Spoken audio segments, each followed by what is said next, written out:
Welcome to the Jill on Money Show. It's Friday, June 3rd, and today we're going to get a Labor Department report, and we'll likely see a slowdown in job growth, no more 500,000 months. I mean, maybe I could be surprised, but I think it's probably going to be closer to 300,000. That's what the experts are saying. Unemployment rate could drop back down to that 50-year low of 3.5%. That's where we were in February of 2020, if you can believe it.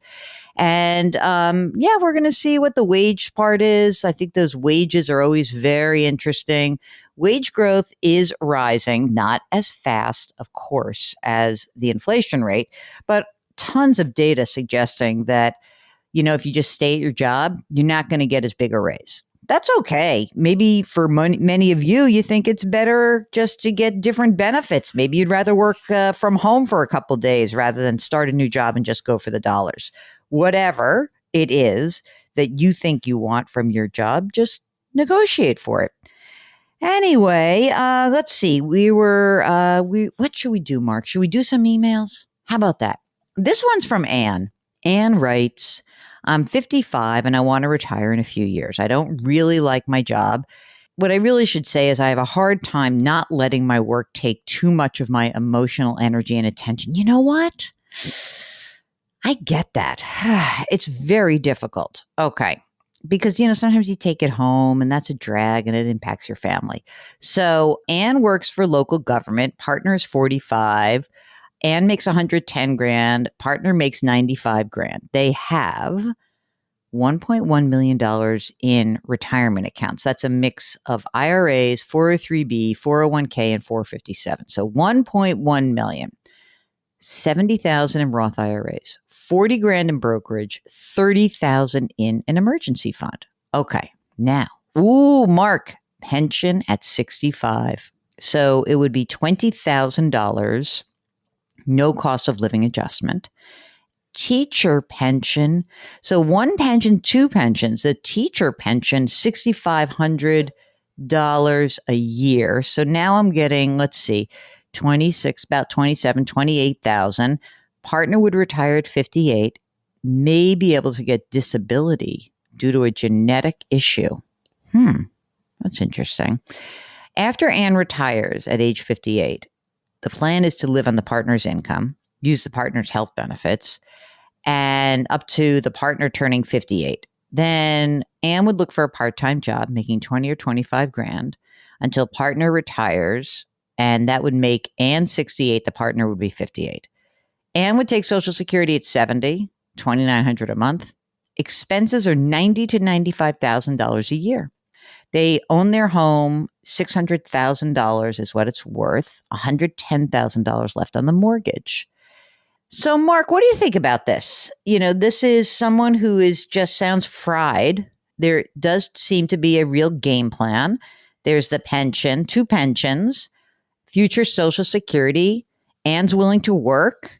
I wonder if, does your pension change more dramatically in those next couple of years after age 58? If it doesn't, then just do this. Obviously, the more you can make in your part-time job, the better.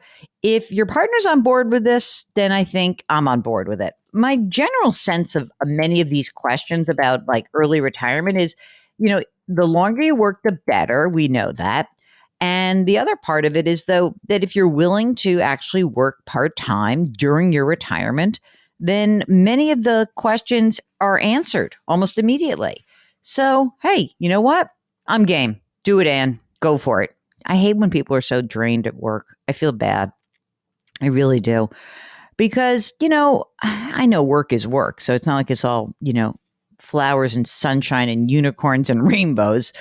But it stinks if you're not engaged or if it's taking so much out of you, it's really impacting your life at home. Those are the kinds of shifts I think are really important to make because, especially when you're 55, 60, 65, those kinds of jobs don't get easier to manage as you get older. That's my experience.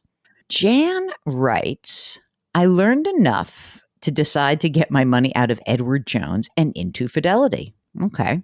Here's the situation.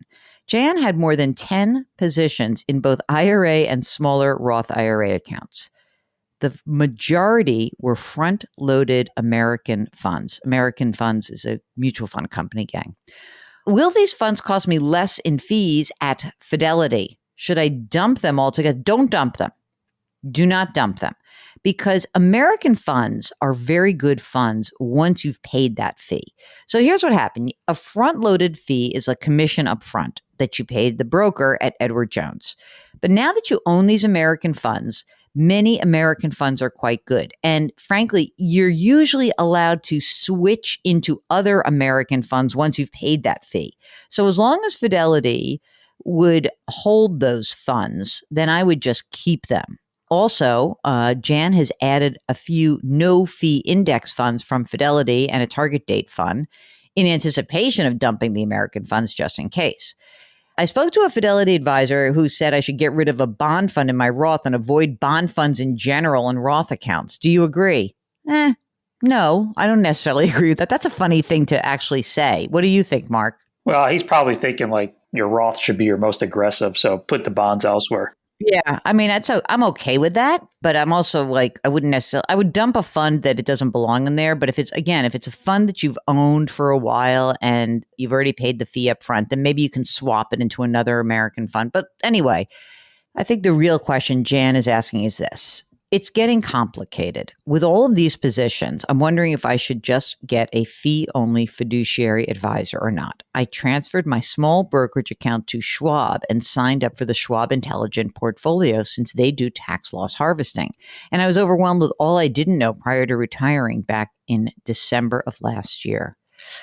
Well, I mean, why are we doing, if you already have a Schwab account, why aren't you just going all to Schwab and let them do the whole thing? And don't start with Fidelity unless you want to do it yourself. Seems to me that would be an easier way to manage it. Sarah writes, I'm 43, overall in good health, and I would like to purchase life insurance, hopefully a plan that's not affiliated with work. I do have a work plan. I have no children, but I've been thinking of adoption. I'm single, but who knows? Maybe one day. I don't own a house. I feel like when I talk with the insurance guys selling these policies, they try and quote me high fees and policy amounts for something like $1 million. They keep saying, well, don't you want people to have enough when you die? Well, I don't feel this money should be supporting whomever I leave behind for lengthy periods. I'm so confused and I'm so overwhelmed. Help. Sarah, why do you need insurance at all? You don't have a kid. What do you think about getting insurance in anticipation of having a child, Mark, or adopting a child? I mean, if she told me for sure this is going to happen within the next 5 years, then yeah, I would just get a term policy now because it'll be cheaper. Yeah. I mean, you could just get like a $500,000 term life policy that is a 20-year level term life insurance policy. Just go to Policy Genius, sponsor the pod, or Haven Life, and get a $500,000 term. But if you're really like not sure that you're going to do this, then I don't know, maybe you don't need it. I need to know more about other money you have. Don't buy insurance just to buy insurance. And buying term policy should not involve talking to any salesperson. Laura says, I'm going to be 59 in July. My husband will be 71 in June. He is retired. He's collecting Social Security, $1,800 a month. Laura makes $92,000, puts 12% into a 401k traditional, and the value of that is $272,000. Husband has about $315,000 in a traditional IRA, mostly mutual funds, not taking required minimum distributions yet. I have about $500,000 in traditional IRA, and that's invested in mutual funds. 19 grand in savings. Okay, let's see what we got here. I plan to work until I'm 65 or 66. So that's 6-7 more years. But with the age difference with the husband, she wants to be prepared if she should have to stop working. He's healthy. So first question, Mark, should Laura reduce the 401k contribution down to 5% to get the match and take the extra money and put it into a Roth, or put it into the savings to have more liquid funds? What do you think? Yeah, I would not do the Roth. I would put it in the savings. Savings is all the way. Absolutely. Because if you're going to stop early, you're going to really need to beef up that non-retirement savings anyway. 19 grand doesn't seem like that much. All right, let's do the house. The house, first of all, she's putting an extra $200 down on the house. Stop doing that. Just put that in savings. The house is worth 400 grand. They've got about $150,000 left. No other debt.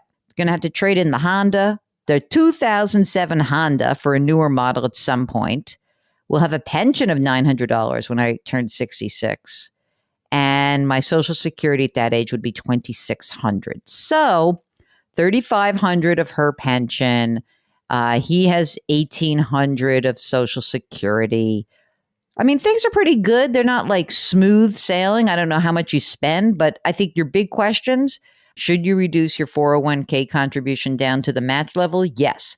Then put all of the extra money into savings and stop making extra payments on your principal. That $200 should also go into savings. And then I think that's it. And hopefully you can live on what you say your income is going to be. You didn't mention that one little bit. This is a bond question from Linda.